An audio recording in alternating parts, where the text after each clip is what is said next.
இன்னைக்கு வரைக்கும் இந்த குழந்தைக்கான ஒரு பதில் அவர் சொல்லலை. அதுக்காக தான் நான் மெயினாக வந்து ஃபைட் பண்ணுறேன்.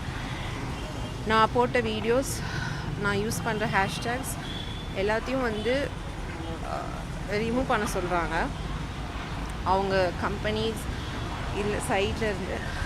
நான் ஒன்று கேட்குறேன், நான் எந்த தப்புமே போடவே இல்லையே.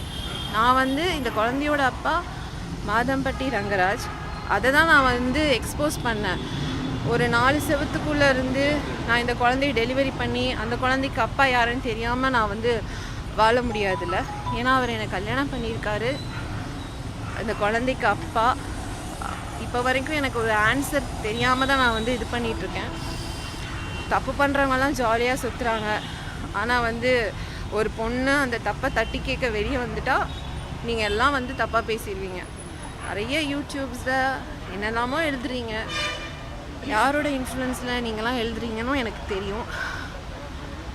பட் நான் ஒன்று கேட்குறேன், நீங்களாம் எழுதுறீங்கல்ல, உங்கள் வீட்டில் ஒரு பெண் இல்லையா, அம்மா இல்லையா, ஒய்ஃப் இல்லையா, அக்கா தங்கச்சி இல்லையா? நாளைக்கு அவங்களுக்கு இதே மாதிரி ஒரு பிரச்சனை வந்ததுன்னா நீங்கள் எழுதுவீங்களா?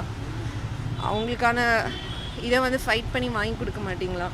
ஸோ என்ன மாதிரி ஒரு பொண்ணு வந்து வெளியே வந்துடுச்சுன்னா அவதூறாக என்ன வேணாலும் நியூஸ் பரப்புவீங்க.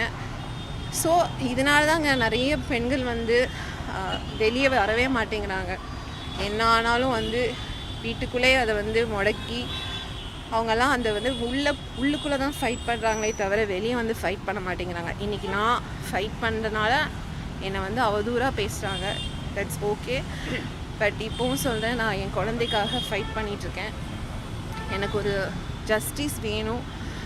இன்றைக்கி வந்து இதுக்கு வந்து ஒரு ஆன்சர் தெரியாமல் நான் உட்காந்துட்ருக்கேன்.